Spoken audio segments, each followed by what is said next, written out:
皆様こんにちは。このチャンネルはバンドメイドの一応名手がいろいろ個人的な意見や感想をつぶやいていくチャンネルです。今回は2025年6月20日にゴリラホール大阪で開催されましたバンドメイドツアー2025、6公演目となるお給仕に帰宅してまいりましたので、その模様をレポートさせていただきます。ゴリラホールでのお給仕は 2days 公演ですので、今回はその初日 Day1 のレポートになります。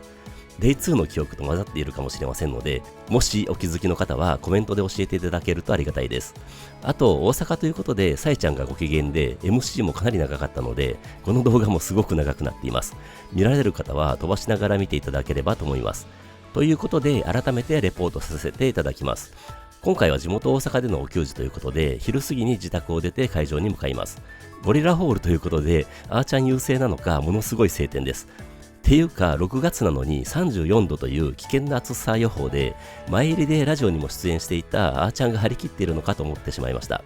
ゴリラホールがあるのは駅でいうと地下鉄四ツ橋線の住之江公園駅の近くで、協定でもしない限り大阪民でもあまり行かない場所のイメージです。私も長年大阪で暮らしていますが、これまでの人生で一度しか降りたことのない駅です。ゴリラホールは開業が2023年1月とまだ新しいライブハウスで、キャパはスタンディングで1300人とまずまずの広さです。2階もホールスタンディング OK という日本ではなかなかに珍しいライブハウスみたいです。ということで、住之江公園駅に物販開始時刻の14時45分くらいに着きまして、そのまま会場まで行き物販に並びます。ご当地 BB シャツはあれな感じだろうなと想定していましたが、想定通り白地に黒の縞模様でした。あと大当たりのビッグポスターのインスタも上がりましたが、さえちゃんのサインが活かしてますね。ということで、ご当地 BB シャツとくじ10枚購入します。くじの結果はまあまあな感じです。よくあーちゃんって叫んでしまうからか、トレーディングカードはあーちゃん率が高い気がします。それで今回はホテルに戦利品を置きに帰るわけにはいきませんので、購入したご当地 BB シャツに着替えて、他の荷物も含めてコインロッカーに預けます。それでいよいよ入場待ちとなります。今回の私のチケットは A72 番とまずまずの両番です。待機列の2ブロック目に並ぶ感じになります。ゴリラホールは1列20人くらいみたいなので、4列目くらいは狙えそうです。それでいよいよ会場時刻となり、会場に入るとやっぱり3、4列目くらいまで埋まっている感じです。今回もさえちゃん前にすることにしまして、結果的にはさえちゃん正面4列目に位置取ることができました。目の前に背の高いご主人様がいたのですが、少し下手側にずれて視界を確保しました。若干ミンチは見づらくなりますが、他の4人はバッチリ見える感じのポジションです。それでさすがライブハウスということで、4列目ですが、先日のミリオンロックフェスの最前列よりステージは近い感じです。お立ち台は真ん中上手下手の3台あって、ステージの高さは1メートルくらいでしたね。あーちゃんがラジオで言っていたアスカラングレー色のドラムセットはバッチリ視界の中です。お嬢様エリアはいつも通り下手美沙さん側でした。ミラーボールは私のいるところよりやや後方の真ん中に吊るされていました。今回は2階席も自由に選べるということで、早い時間帯から結構2階席に行かれる方も多かったですね。私も明日は2階席狙ってみようかなとか思いました。それでいよいよ帝国になり BGM が止んでフロアの照明が落とされます。もうこの瞬間に大歓声が上がります。SE が流れてきてフロアは手拍子が加わります。そこにあーちゃんが下手からステージに入ってきてフロアは大歓声となり、続けてミサさん、ミンチョ、小バトさん、サイちゃんがステージに出てきます。SE が止んでフロアもお給仕開始の期待と興奮と緊張の一瞬です。いきなりサイちゃんの歌とミンチョのアルペジオがスタートします。やっぱりこのツアーの1曲目を飾るのはゼンでした。イントロになって目の前でサイちゃんと小バトさんが歌ってるのが見えますので、もう最初からパワーマックスでちゃんとして最高に盛り上がります。A メロに入って踊りながら体と心を給仕仕様になじませていきます。B メロでは手拍子になりますが、この時のミサさんのベースがめちゃくちゃ腹に響いてきてすごかったです。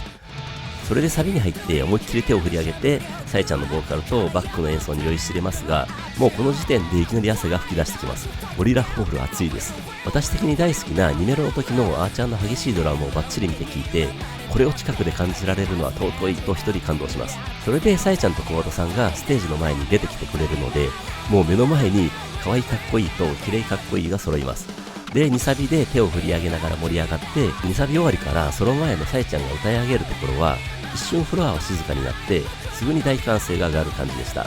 それでミンチョのギターソロになってまた大歓声となります。美しかっこいいミンチョが目の前でギター弾いてます。贅沢です。こからラスサビになってあーちゃんの激しいドラムを楽しんで、アウトロで思いっきりちゃんとしてピタッと曲終わりです。曲終わりで大歓声となりますが、この日はサイちゃんとか久保田さんとかミサとかミンチョとかあーちゃんみたいにメンバーの名前を呼ぶ人が多かった印象です。かなみんちょってフルで叫んでる人もいましたね。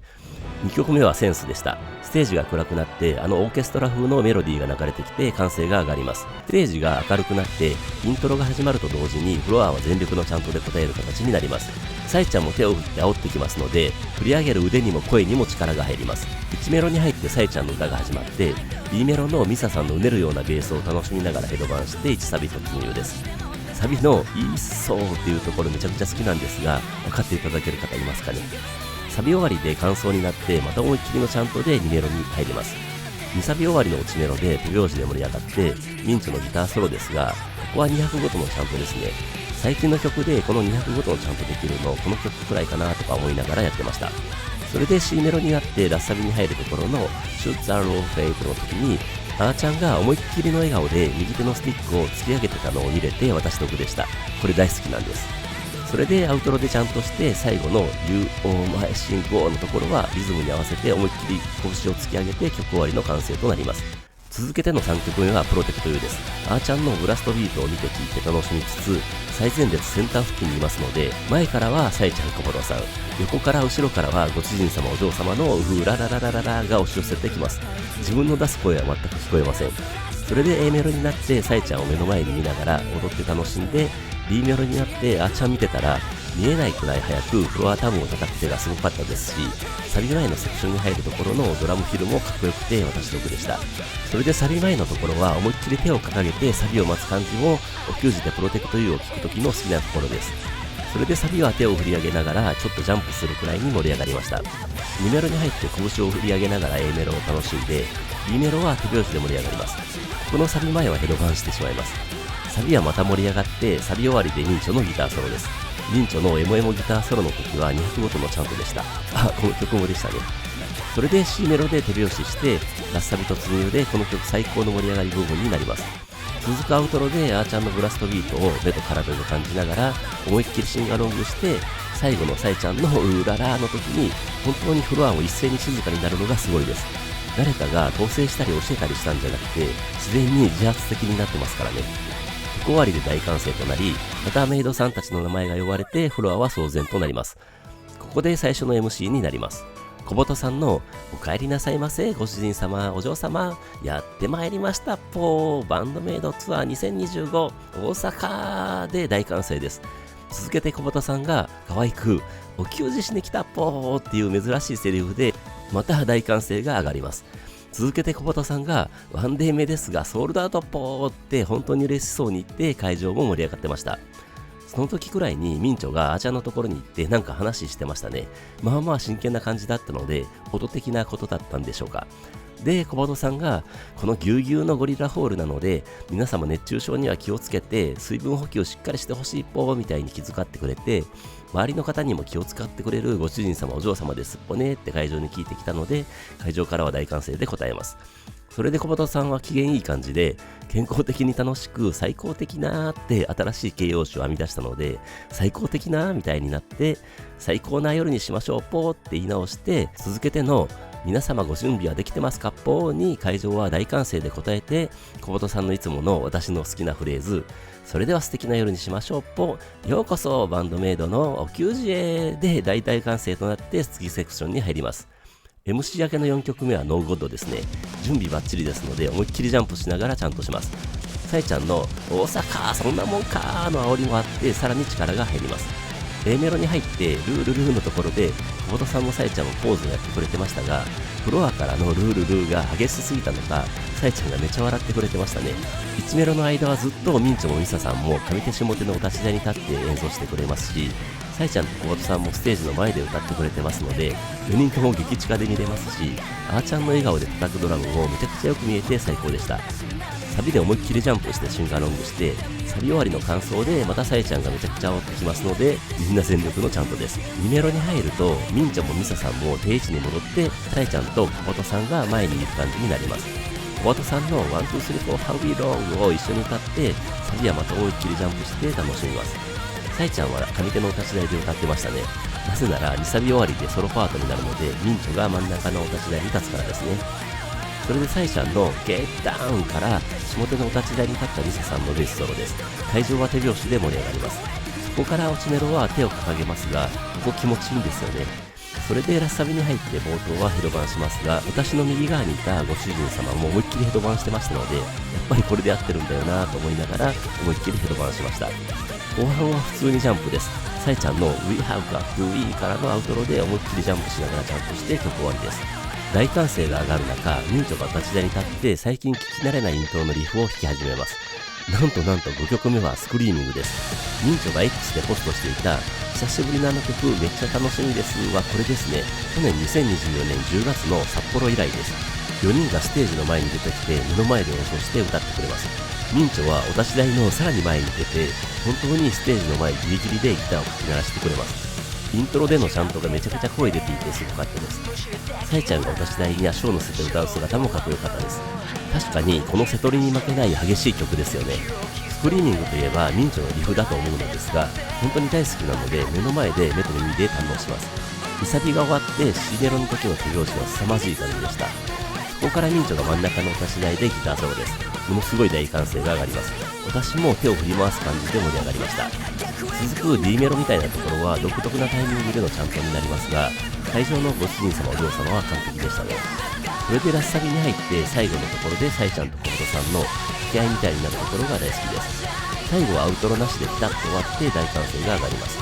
久しぶりのスクリーミング最高でした。大歓声と拍手でいっぱいとなった会場に下手のお立ち台に立ったミサさんのベースが響いてきます。ここでベイドラセッションです。今だって感じでサイちゃん、小本さん、ミンチョが水飲んでましたね。そこにヤーチャーのドラムが加わって気持ちいいベースとドラムのセッションになります。しかしよく考えたらベースとドラムだけでこんなに気持ちいい曲を奏でられるってすごいことだと改めて思いました。ミサさんのベースがスラップになってアーチャーのドラムも激しくなってフロアから歓声が上がり始めてリズムが激しくなってくるところはちゃんとになります。小本さんも手を挙げて煽るのでちゃんとに力が入ります。最後のミサさんのベースの音が響く中、小本さんの強烈なシャウトが響きます。ベイドラセッション終わりの6曲目はトワエモアですね。小本さんのシャウトを目の前で浴びて続くイントロでサイちゃんと小本さんのおーおーおーおーおーおーに合わせて思いっきりシンガロングです。ここ歌いやすい気がするのですがどうでしょう。めっちゃ気持ちよくシンガロングできます。トワエモアを歌ってる時のサイちゃんが妙にロックを感じるのは私だけでしょうか。めちゃくちゃ妖艶な感じもします。改めて歌詞を見ると半分くらい英語なんですよね。でも肝心なところが日本語なんで、すっと歌詞が入ってくる感じがします。私的には2メロの時に一度だけトワエモアって曲タイトルを歌うところがなぜか大好きです。それで2サビに入ってシンガロングしてミンチョの不穏な感じのギターソロになります。ミンチョは後ろに定位置で弾いてましたね。会場はちゃんとで盛り上がります。それで B メロからラッサビに入りますが、ラッサビの時のあーちゃんの狂ったようなドラムを目の前で見て聴いて堪能して思いっきりヘドバンして楽しみます。サイちゃんのボーカルの裏で小畑さんがシャウトを交えたバックボーカル入れてくるところも私的に本当に大好きなところです。アウトロで思いっきりシンガロングして曲終わりです。この曲も首が疲れますが気持ちいいです。曲終わりの時に小畑さんが鼻が痒くなったのか鼻をかいてたのがなんか可愛かったです。ここでミンチョが上手のお立ち台に立って6曲目となるヘイトのイントロを弾き始めてフロアは大歓声とちゃんとで答えます。サイちゃんが前に出てきて歌い始めますが本当に目の前なのでサイちゃんの首にすごい汗が流れてるのが見えました。顔も汗で輝いています。汗で光るサイちゃんの少し赤い方がなんか健康的って言ったらおかしいですけどご機嫌で笑っているように感じました。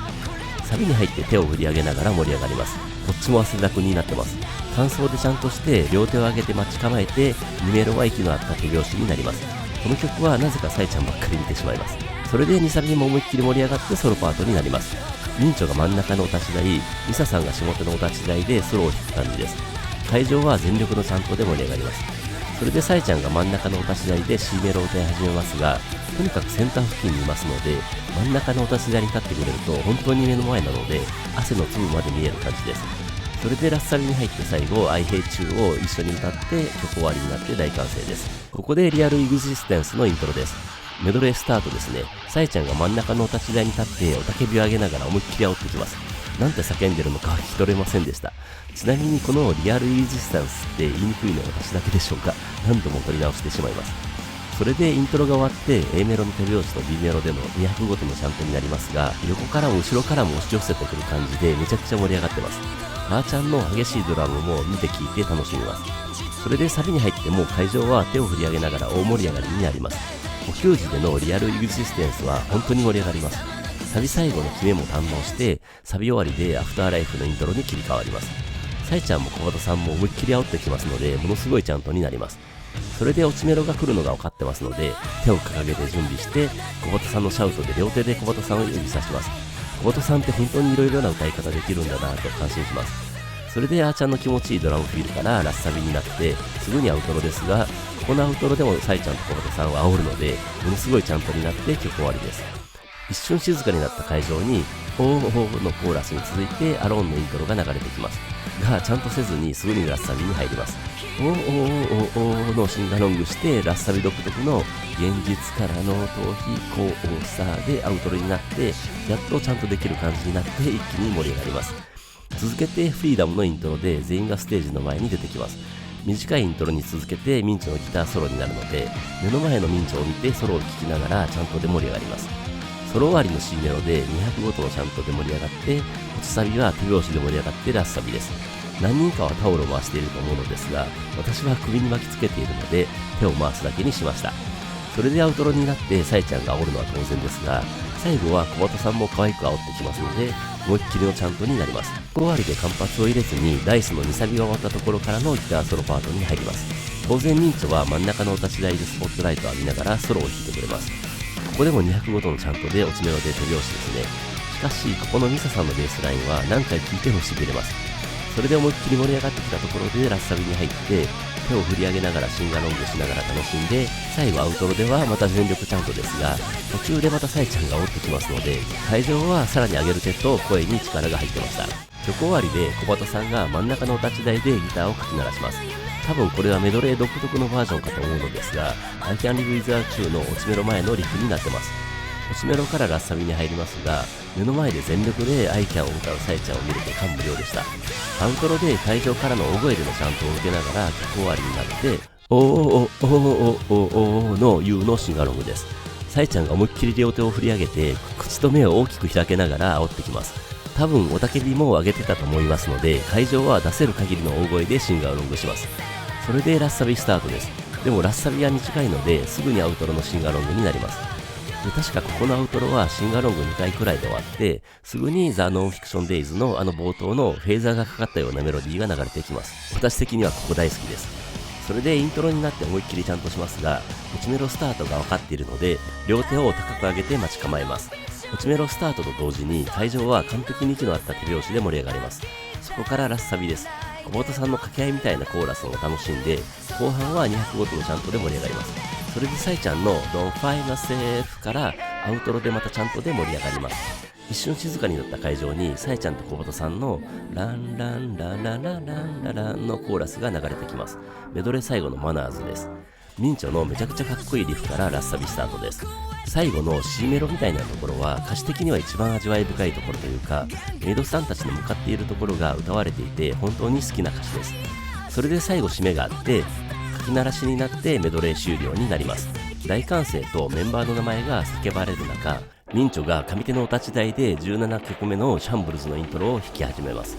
正直私的に初めてシャンブルズを聴いた時にはここまで好きになる曲とは思っていなかったのですが、聴けば聴くほどお給仕で浴びれば浴びるほど好きが増していって、今では大体大好きな曲になっています。バンドメイドの曲ってこれがあるので順位付けできないんですよね。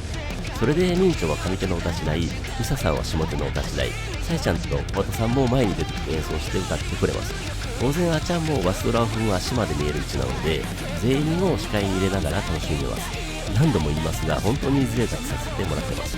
それで2メロの時はミンチョとミサさんは一旦後ろの定位置に戻ってまして、サイちゃんと小畑さんが前に残る感じになっています。ミサビも盛り上がって堪能してミンチョのギターソロです。目の前でミンチのギターソロを当てて、落ちメロの最初のところは手を掲げる感じで途中から手拍子になりますが、最初から手拍子の人もいましたね。普通に決まりはないので自由な感じでいいと思いますし、それが場面っぽくて逆に好きなところでもあります。ラスサビ前の英語のところ目の前でサイちゃんが歌うのを見てたのですが、今回はライカフィアスタイガーって歌ってました。声が聞こえましたので本当に歌ってましたね。それでラスサビから最後の人間万事採用が馬のハードロックの歌詞とは思えない味わい深いパートに入って、最後サイちゃんのハーを見て聞いて曲終わりで大歓声となります。最近このハーの時に歓声が上がって聞こえない時がありますが、このハーはぜひ聞きたいので歓声を上げる我慢が必要です。大歓声が収まらない会場にサイちゃんの盛り上がってるか大阪の叫びで2回目の MC になります。続けてサイちゃんがただいまーって言ってきたので、会場からはおかえりで答えて大歓声が上がります。それでサイちゃんが毎回言ってるんですけどとか言って、本当にクソ暑いと汗まみれの顔で言って会場から笑いと大歓声が起きます。小畑さんもこんなセットリストやったらみんなも暑いっぽねみたいなことを言ってたので、また大歓声と笑いが起きます。クソ暑すぎたのか、あーちゃんとミンチョはステージから一瞬はけてましたね。それでサイちゃんがみんなこういうのが聞きたかったんだろうって叫んだので、会場から完全同意の大歓声が上がります。あと確かサイちゃんも小畑さんも会場の汗だらけのご主人様お嬢様を見て、水分取りなさいよとか水分補給大事っぽみたいに気遣ってくれてました。で、小畑さんが大丈夫倒れそうな人いないっぽって会場に聞いてきたのに、サイちゃんがニコニコしながらはーいって手を挙げて会場から笑いが起こります。小畑さんもサイちゃんは一番倒れそうにないっぽ、そんなに元気にはーいとか言って倒れられたら逆に心配っぽとか言って、また会場は笑いに包まれます。それでずっとニコニコしてるサイちゃんに小畑さんが、サイちゃんもテンション上がって仕方ないんじゃないですかぽーみたいに言ったら、サイちゃんが皆さんなぜかわかりますかみたいに聞いてきます。前の日に阪神が勝っていたのでそれに決まっているのですが、会場は空気を読んでわからないなんでみたいに答えます。で、サイちゃんが満面の笑みで阪神2連勝しましたって言って会場から歓声が上がります。まあ大阪ですからこのノリは大丈夫ですよね。この頃にはあーちゃんもみんちゃんもステージに戻ってくつろいでましたね。でもその前の試合の負け方が逆転負けで最悪だったみたいなこともニコニコしながら言ってましたね。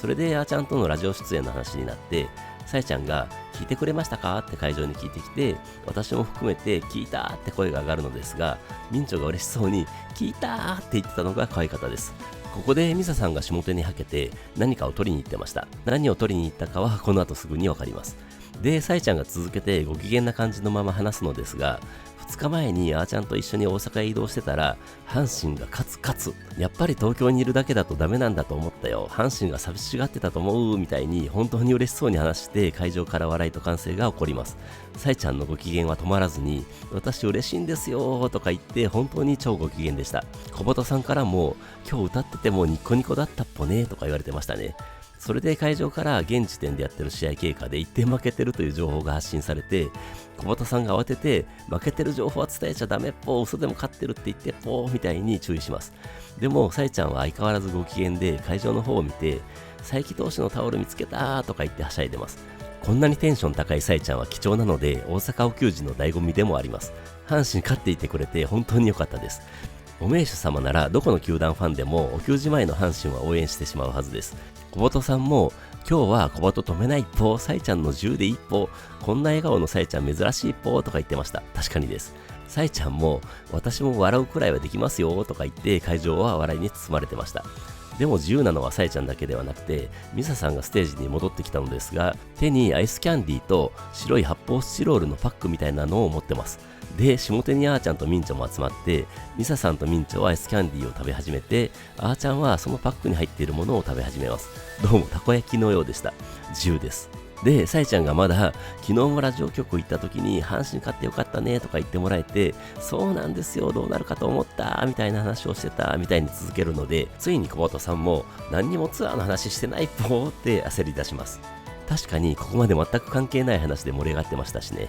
で、後ろの3人に会場の目がいっているのに気づいて、さえちゃんにこんなに暑い時にアイス食ってやがるみたいに言われます。ミンチョがさえちゃんのところへ寄ってきてアイスを食べるみたいに差し出すのですが、さすがにさえちゃんはこの後のことを考えて、私はいいからみたいになってミンチョが悲しそうに戻っていくのが可愛かったですね。で、小畑さんがあーちゃんがアイスじゃなくてたこ焼き食べてることに気づいて、あーちゃんを前に呼びます。で、あーちゃんがたこ焼きを食べながら前に出てきます。さえちゃんがお腹空いちゃったのかなとか冗談で聞いたら、あーちゃんが満面の笑みでうんってうなずいたので、さえちゃんが冗談で言ったつもりが本当でしたって驚いて会場も笑いに包まれてました。あーちゃんは大阪に来ると絶対何か食いますね。で、ミンチョが嬉しそうに、話していいみたいに言って、小鳩さんも、していいっぽ、私も思ったっぽとか言って、小鳩さんとミンチョが説明してくれます。2週間くらいツアーの間隔が空いたということで、あーちゃんが太ったということみたいでした。それで小鳩さんが、この2週間であーちゃん何キロ太ったっぽってあーちゃんに聞きます。それに答える形であーちゃんが4キロ太ったーって叫んで、会場は爆笑と大歓声になります。4キロはすごいですね。見た目は全然太ってなかったですけどね。で、さえちゃんに4キロ太った感想はどうですかみたいに聞かれて、あーちゃんが大阪は 2days あるから1日目で2キロ、2日目で2キロ落として戻すぞーって叫んで会場から笑いと歓声が起きますが、さえちゃんからたこ焼き食ってるからプラスになってんじゃねーみたいに適切なツッコミが入って会場もまた笑ってしまいます。さえちゃんは続けて、前半戦終わったから1キロくらい痩せたかもしれないけど、たこ焼き食ったから 0.5 キロくらい戻ってるよと冷静な計算をしてました。しかもあーちゃんは2個目のたこ焼きを食べてたらしく、小鳩さんからも呆れられてました。さえちゃんも食べるのが好きだもんね、いいよ、ブクブク太ったらいいさみたいに言って、今よりパワフルになってみんな音圧にやられるよみたいなこと言ってましたね。小鳩さんもみんな注意してっぽーとか言ってましたが、音圧大歓迎です。で、私の斜め前にいた海外お名手様が、明日551って叫んだので、あーちゃんが明日551食べますって叫び返してました。そうですよね。前回の大阪で551食ってましたね。で、小鳩さんから、今日もこの後いっぱい食べるっぽねって聞かれて、あーちゃんが、今日は焼肉食べますって満面の笑みで嬉しそうに叫んでました。で、小鳩さんがまた、お給仕のこと何も話してないっぽーって焦って、もう限界という感じで無理やりお給仕の話に戻します。天の声から指示があったようです。で、さいちゃんが、ツアーやってまして 2days の大阪に来るのをみんな楽しみにしてたんだけど、楽しみすぎてこういうくだらない話しかできないみたいに嬉しそうに言って、ついにグッズの話になります。まずはご当地 BB シャツの話になって、さえちゃんが皆さん見てくれましたでしょうかって言ってきたので、小鳩さんからまた話に戻ってしまうっぽーってツッコミが入ります。確かにです。で、さえちゃんがもう匂わせることを諦めて、阪神のデザインですって明言してました。まあ、脆すぎますし仕方ないですね。小鳩さんも大阪なら紛れられるかもしれないほど自然っぽねーとか言ってました。実際私も帰りに入った店の人に、阪神ファンの人って言われました。で、さえちゃんが言うには、自分で好きな背番号とかつけたらいいとか、小鳩ならミクで39とか、小鳩で5810とかつけたらいいんじゃないですかということで、会場もなるほどみたいになってました。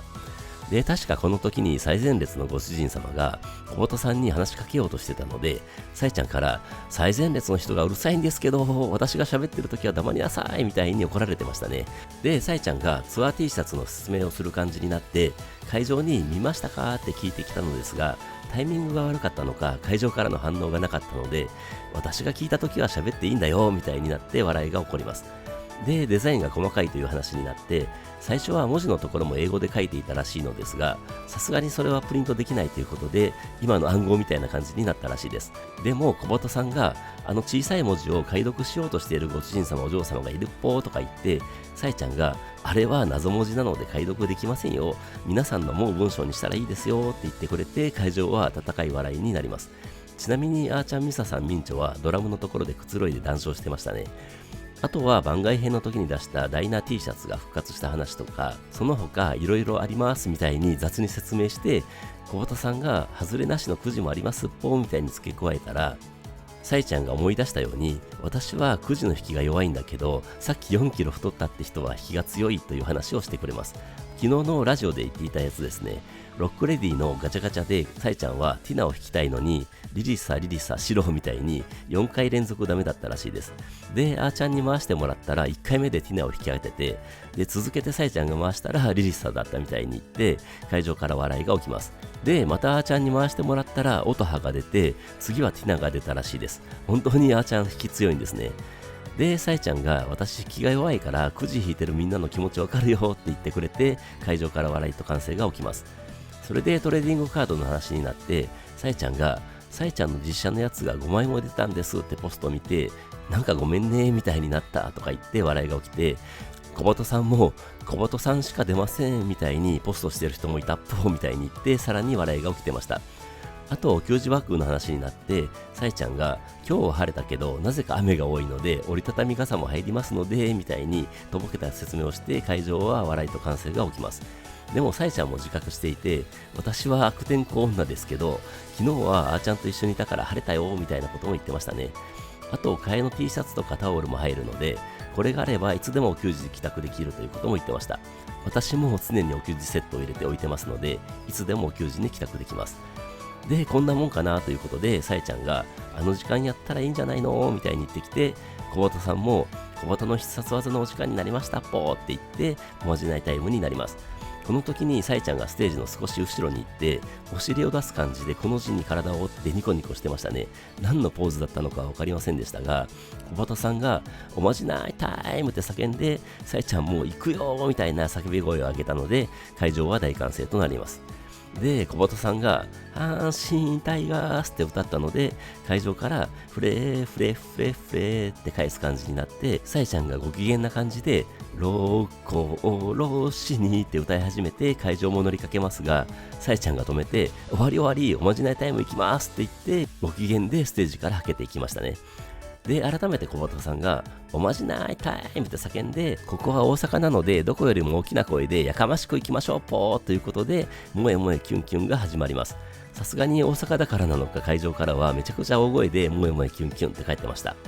あとたこ焼きとか道頓堀とかグリコとかやりますが、ちょっと冷めてる感じの人を見つけたみたいで、小畑さんが大阪の笑いのセンスが高いのはわかるけど、小畑は熊本だから仕方ないぽ、でもちょっとくらい付き合ってぽみたいなことを言って萌え萌えキュンキュンを続けます。あとはまたマイクを外してバーンメイとか世界征服とかやってズキュンバキュンで両手で胸をどこどこ叩いてめちゃ低い声でゴリラーってやって会場から笑いが起きます。あーちゃんの方を見てあーちゃんが笑ってたので、小畑さんはうちのゴリラから OK もらいましたって安心して萌え萌えキューンで次のセクションに入ります。小畑さんがギターを持って真ん中のお立ち台に立ってかっこよくギターを弾き始めます。ブライテストスターの拡張イントロです。でもここで小畑さんが間違ったのか設定が悪かったのか演奏をストップします。ミンチョが笑いながら小畑が私の方を見るとか言ってみんな笑ってましたが、こういうのってお給仕帰宅した時のご褒美ですよね。映像化されてもカットされますからね。で、会場からは頑張れーとかの声が上がってやり直す感じになるのですが、小畑さんがギターを置いてまた真ん中のお立ち台に立って萌え萌えってやり出します。そこからやり直すんかいって感じで会場は爆笑になりました。で、ズッキュンバッキュンゴリラーっていうのをきっちりやって萌え萌えキューンまでやって再開です。小畑さんが X のポストでお給仕での秘密にしてくださいぽーって言ってましたが、面白かったからまあいいですよね。で、改めて18曲目となるブライテストスターの拡張イントロです。今度は完璧でした。会場は元気いっぱいになってますのでちゃんとで盛り上がります。しかしこの拡張イントロは小畑さんのギターの上手というかギターの音が素晴らしいです。小畑さんってギターの弾き方もかっこいいので、直前のゴリラとかやってたのとのギャップが激しすぎます。それでそのまま続けて通常のイントロに入ってちゃんともさらに大きくなって小畑さんが歌い始めます。コード曲は全て異常に好きな私ですが、ちゃんとしたりジャンプしたりできるこのブライテストスターはお給仕での楽しさでは一番じゃないでしょうか。しかも目の前で小畑さんが歌ってギター弾いてますのでいつも以上です。2メロ冒頭のブレイクして小畑さんだけが歌うところとかもめちゃくちゃ好きですね。それで2サビでもジャンプしてまたまた大好きな C メロです。それでなんといってもそれに続くミンチョと小畑さんの指定ギターソロです。めちゃくちゃ綺麗なハーモニーで小畑さんもミンチョもニコニコしながらギターを弾いているので本当にほのぼのします。その後の落ちメロも大好きで手拍子で盛り上がります。そこからラスサビに入ってラストまで思いっきり手を振り上げて盛り上がって曲終わりです。そのまま19曲目となる Get to the Top に入ります。最初は小畑さんが真ん中のお立ち台、ミンチョが上手のお立ち台、リサさんが下手のお立ち台で演奏してくれますが、その後ろで思いっきり笑顔でドラムを叩くあーちゃんに目が釘付けになりました。この Get to the Top はインスト曲としては明るい感じの曲として作ったとミンチョが言ってましたが、本当にノリノリな感じになる曲です。4人全員に見せ場がありますし、見て聴いていて楽しいです。最後は全員が前に出てきて演奏してくれるのですが、ミサさんはやっぱり下手のお立ち台の前なんですよね。で、ミンチョが真ん中のお立ち台、小畑さんが上手のお立ち台なので、私の位置からはすぐ目の前にミンチョと小畑さんがいる感じになります。この迫力、可愛さ、神々しさは前方にいる時のご褒美です。あーちゃんも思いっきり見えますしね。あーちゃんは本当にフロアの方を見て笑ってくれるのでめちゃくちゃ楽しいです。後半は会場はずっとちゃんとで盛り上がったまま曲終わりになって大歓声が上がります。ここでサイちゃんがステージに戻ってきて20曲目となる味わい深いマギーのイントロが流れてきます。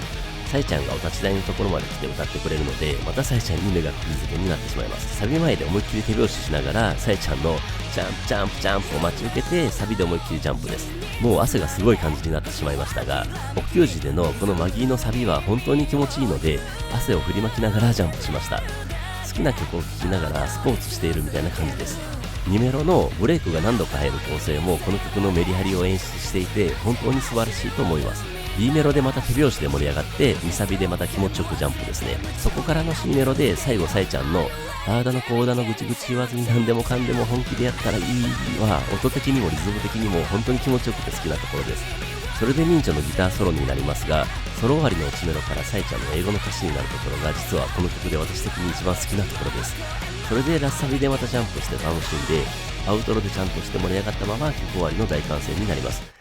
そこに21曲目となるドミネーションの最初のミンチョのリフです。分かっていてもここはゾクッとします。それでイントロになってサイちゃんの行くぞーの雄たけびで弾けたように会場は全力のチャントで答えます。サイちゃんと小畑さんが仲良く真ん中のお立ち台で煽ってきます。ミンチョもミサさんもステージの前に出てきます。あーちゃんは当然そのままですが、最前列付近にいてこの全員が前に出てくる時の迫力は最高です。それで A メロ B メロと踊りながら視線を5人に忙しく向けながら楽しんで、先行くせよからのサビでハローハロー叫んで盛り上がりマックスになります。それで2メロに入ってミンチョミサさん小畑さんがあーちゃんの前に集まって多分変顔タイムです。あーちゃんがみんなの変顔を見せつけられてるんだと思いますが、これだけは誰も見たことがないんですよね。あーちゃんの変顔を見れる時ありますけどね。それで2サビになってギターソロ前のヘビーな構成のところを200ごとのチャントで盛り上がってミンチョのギターソロです。真ん中の立ち台でスポットライトを浴びながらなので会場から大歓声が上がります。ここからの展開は落ちメロになってサビも落ちサビ風に始まってすぐに思いっきり盛り上がるラスサビになってさらに C メロ的な感じになって最後はやっぱりハローハローで締める構成って本当にすごいと思います。最後のアウトロのミンチョのギターも味わい深いですし思いっきりちゃんとで盛り上がれますし本当に欲求時のためにあるような曲だと感心してしまいます。曲終わりの吹き鳴らしで大歓声となってこっちも声出しすぎで息切れしてハーハーなってるところに優しいサイちゃんの歌声とミンチョの綺麗なアルペジオで22曲目となるフォービドンテイルが始まります。途中から入る味わい深いあーちゃんのスネアのロールがめちゃくちゃかっこいいです。それで A メロに入るときとその後も続くミサさんのベースのドライブというかグルーヴ感というか存在感がすごいです。ステージは白いスポットライトが全員に当たる感じでこの曲の最初の幻想的な感じをうまく演出していました。それでサビに入って会場は思いっきり盛り上がります。感想では待ってましたのちゃんとで答えて2メロに入ってのミンチョのリフとミサさんのベースのあのスピード感の連想はたまりません。それに続くジャジーな感じになるところは私的にはあーちゃんを思いっきり見て楽しみます。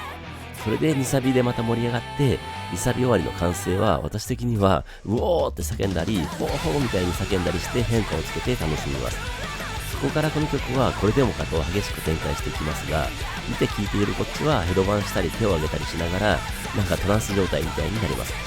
それでラスサビから最後の壮大なラストの構成があってアウトロで最後思いっきりちゃんとして曲終わりです。サイちゃんがありがとうって言ってくれてましたがこんなに素晴らしい曲を作ってくれてこっちがありがとうです。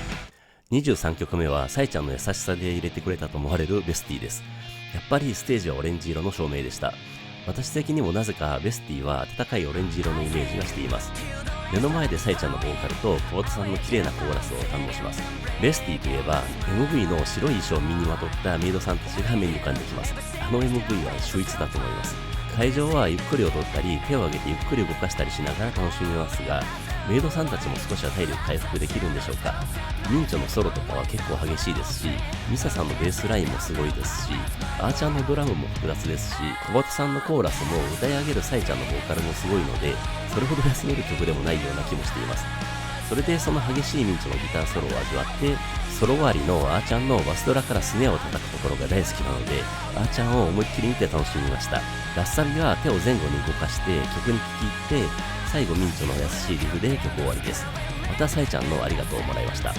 ここでサイちゃんの元気いっぱいのありがとう大阪で最後の MC になります。さいちゃんのベスティで終わると、はぁってなるに、フロアから笑いと歓声が起きて、さいちゃんがわかるみたいに聞いてきて、私もフロアも同感で、わかるっていう声と、もう一回みたいな声が上がって、さいちゃんがもう一回いいよって言って、はぁってやってくれます。もう一回って言った人ナイスでした。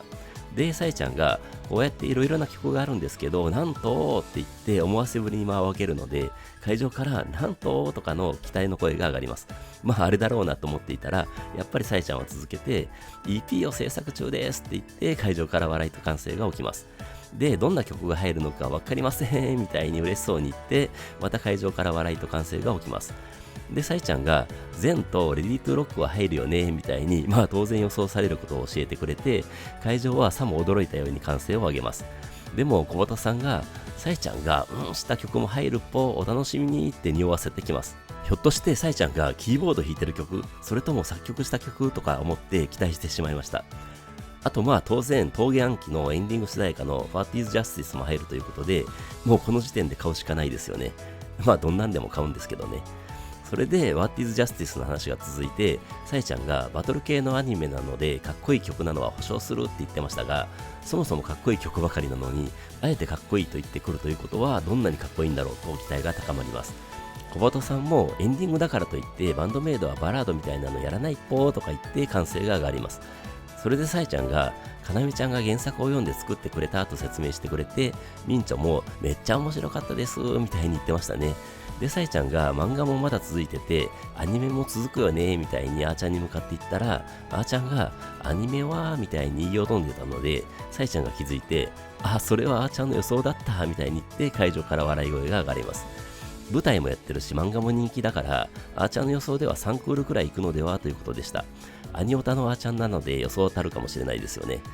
それで天の声が入ったみたいで、突然小鳩さんが驚いて、明日 PV が出てサビ聴けるかもとか言って会場から大歓声が上がります。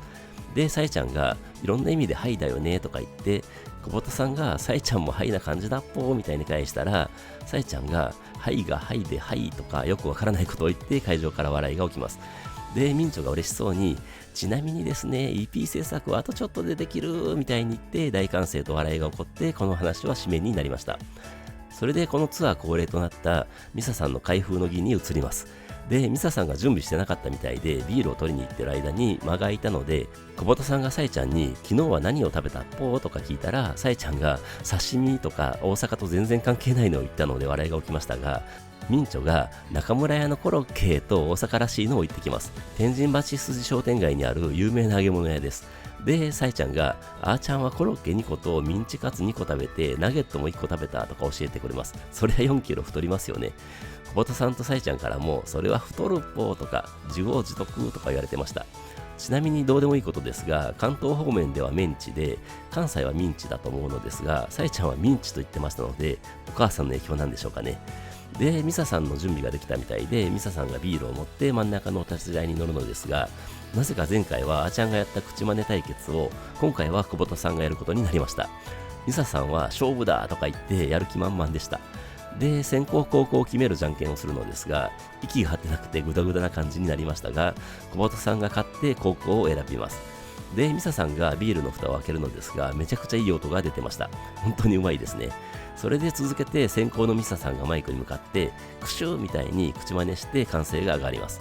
次は後攻の小畑さんの番なのですが、頭を前から後ろに反らす感じで、キックみたいにめちゃくちゃうまい真似をしたので、さらに大きな歓声が上がりました。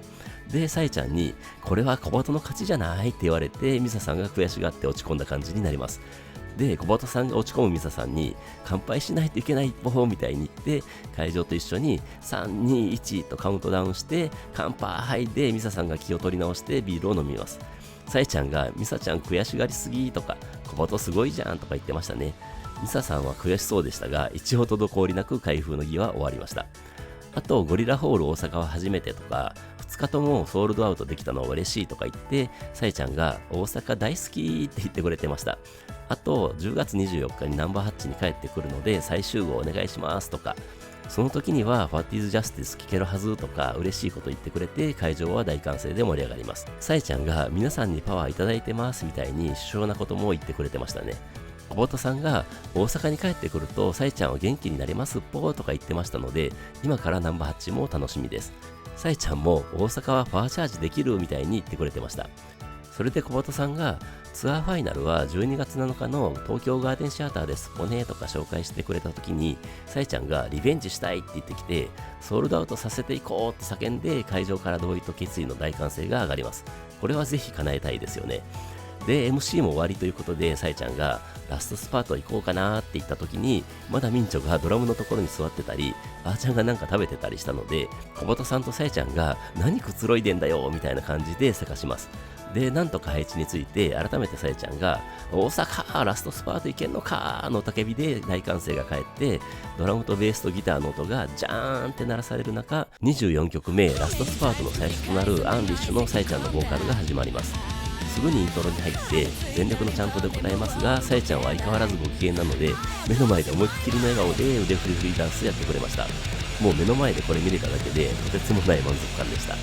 それで A メロになってあーちゃんのフロアタム叩く手がめちゃくちゃ速くてかっこよくて痺れました。それでサビはやっぱり盛り上がります。思いっきり腕を振り上げてだんだんだんだん叫びますが、さすが大阪と言っていいのか、横からも後ろからもめちゃくちゃ声出てました。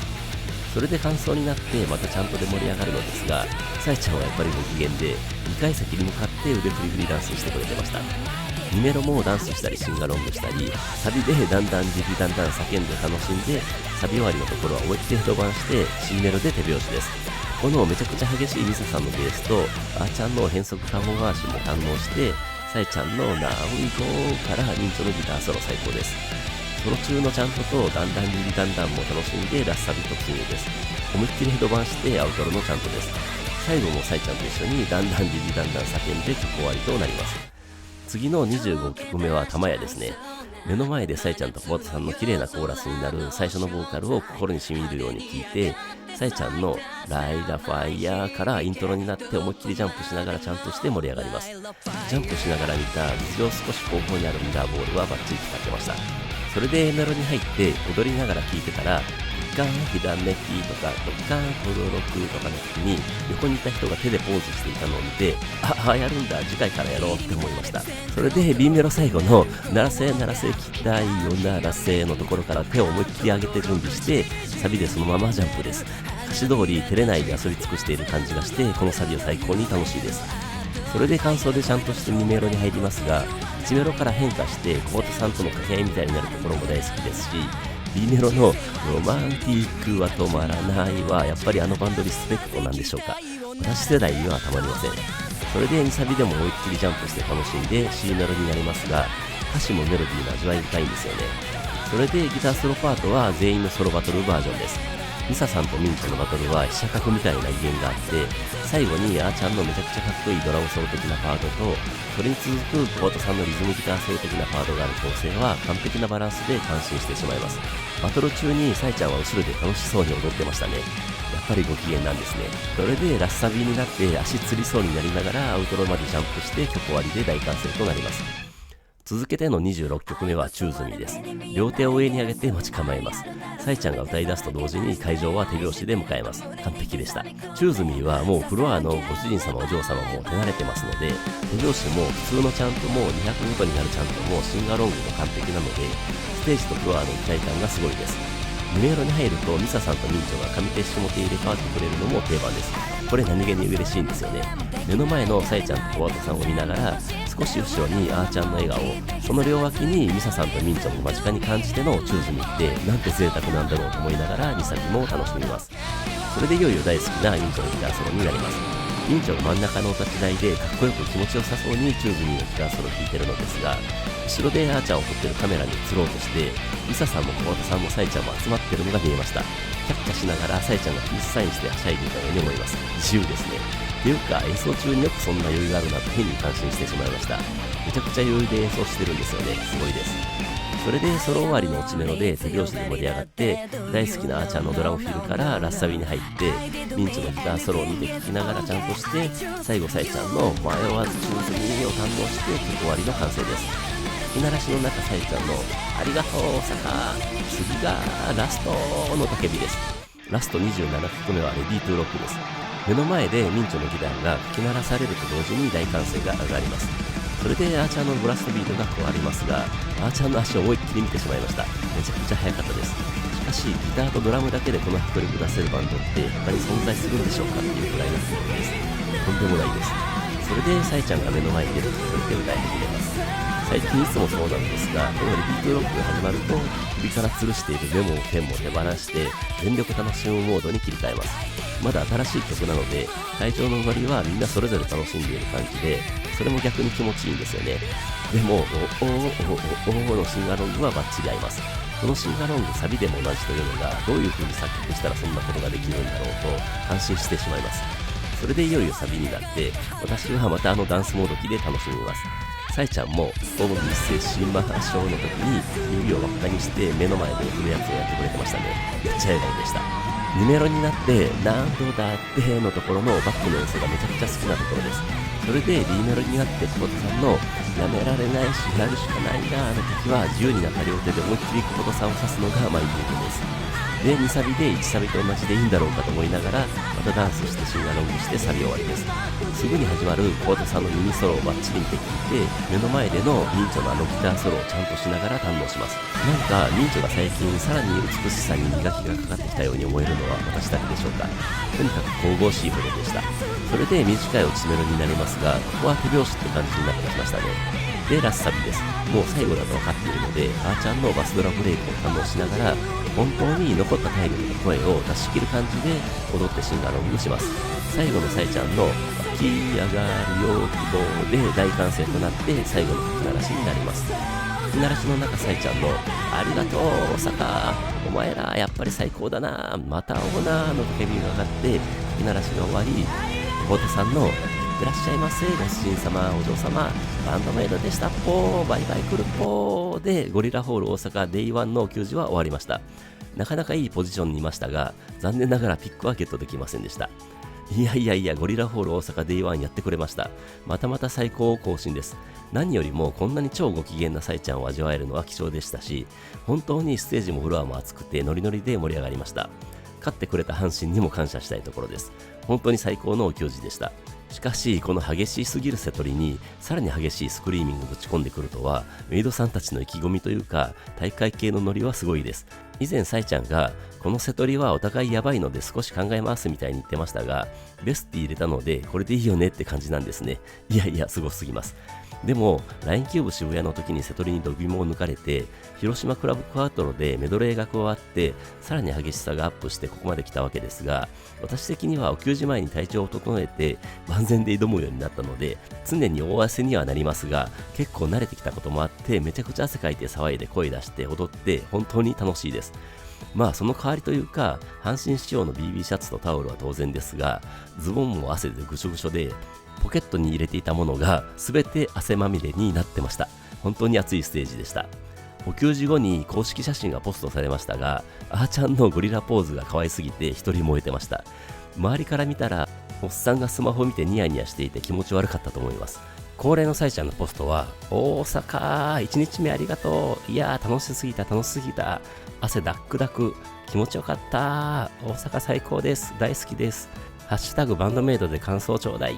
そして明日も大阪気張ってこうでしたね。本当に楽しすぎましたし気持ちよかったですし汗ダックダクでしたし最高でした。大好きなのはもちろんです。私の次のお給仕帰宅は明日のゴリラホールでのデイ2です。記憶が混ざらないようにとりあえず家に速攻帰ってメモ起こしして明日に備えたいと思います。はい、ということで今回は以上です。それではまた次回。